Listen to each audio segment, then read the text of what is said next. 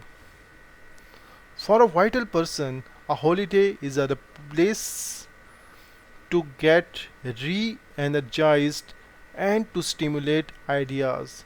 It's also a great reminder to everyone just how vital they are.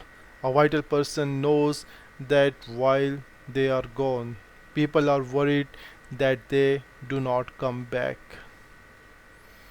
Functional people feel relieved to associate with the people who reaffirm that life is tough. They like to be reassured that the economy is affecting others too and that the times are not what they used to be. A functional person loves the comfort of their friends who do not push them or inspire them to set up to a whole new level.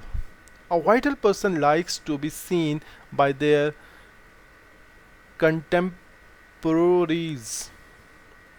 They welcome challenges, debate, and stimulating ideas. They happily engage in retaining themselves and evolving with changing trends.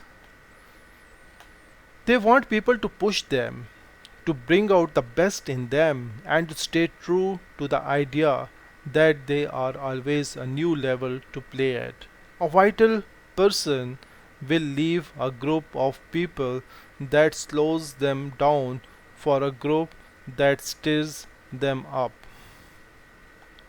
You can choose to become more of functional person or a vital person. You can focus on being busy or on getting results. You can choose to take a stand for the way things are done or the way things could be done. You can be highly capable or highly irreplaceable. A functional person wants to get more. A vital person wants to produce more. A functional person wants to learn more. A vital person wants to share more. A functional person wants to be shown a path. A vital person wants to create one. A functional person is worn out by their functionality. A vital person is re energized by their vitality. The choice is yours. From this moment forward, you can choose how you want to show up. Exercise. Who do you know who show up as a functional person? Who do you know who is currently a vital person? What are some of the differences you notice between them? Your career is over. A career is an old technology. It was a great way to structure work for many years. It was an efficient way to get a return on the investment of retaining and developing staff. That would be over.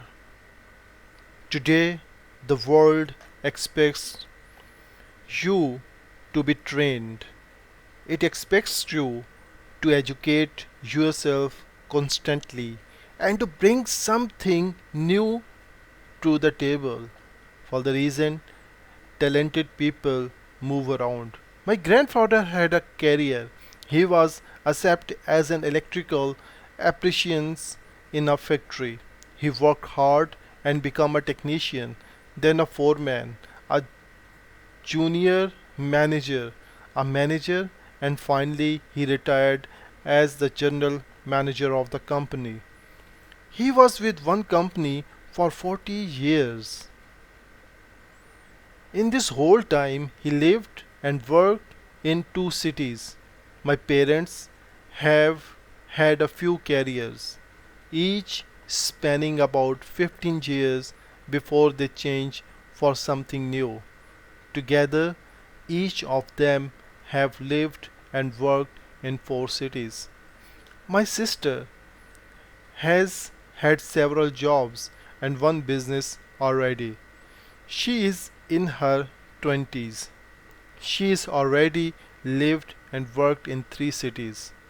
The US Department of Labor estimates that a worker who enters the labor force today will have 10 to 14 jobs by the time they are 38.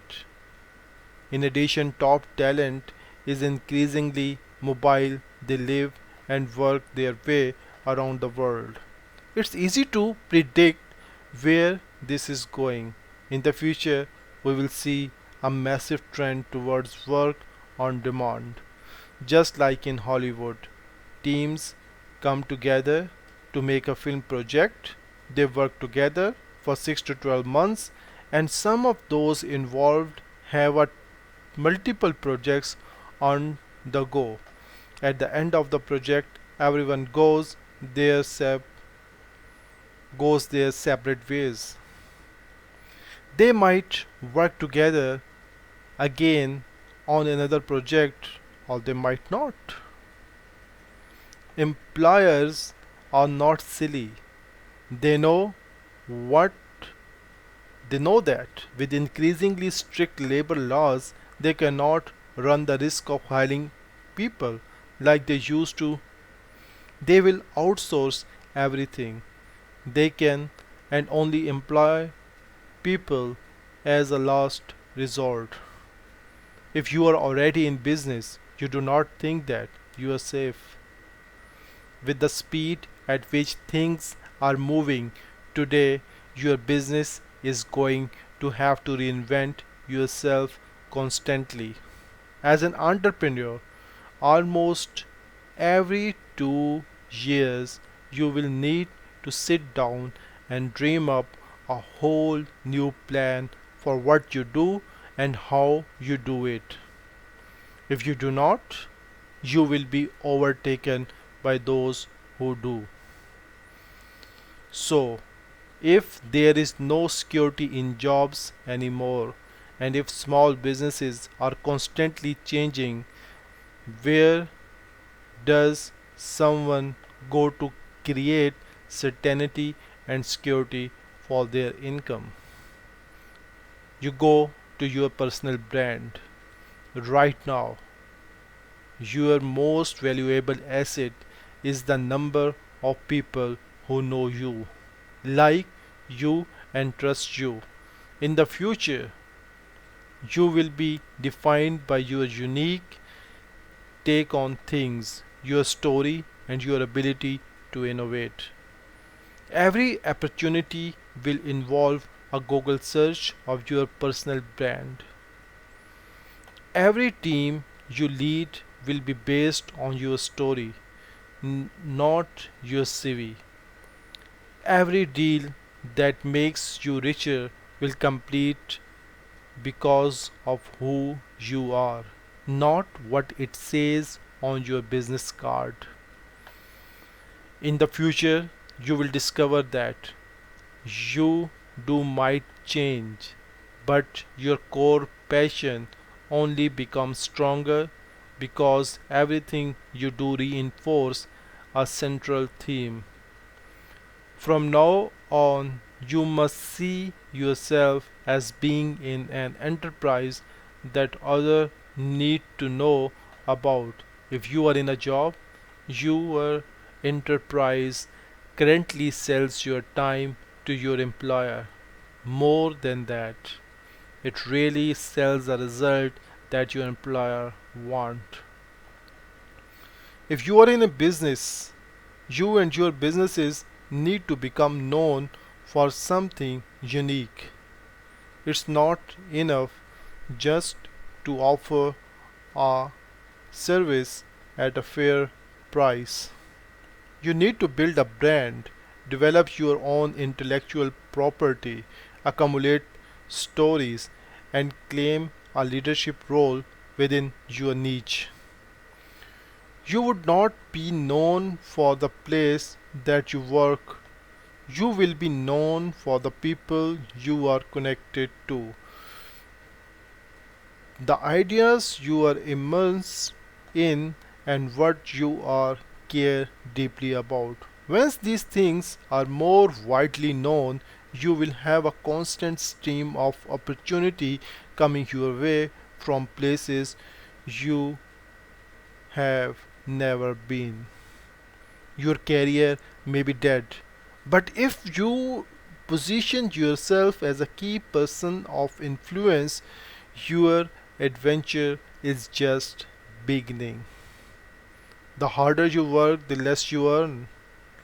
In the modern economy, hard work is not a competitive advantage anymore. Everyone works hard.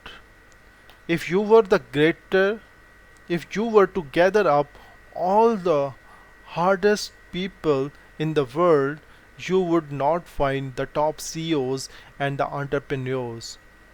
You would find the people who are struggling to make it up, the leader, or struggling to strive at all.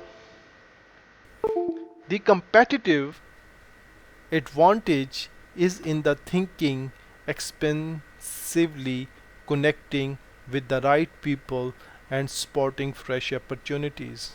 Your best ideas will come out to play, not to work.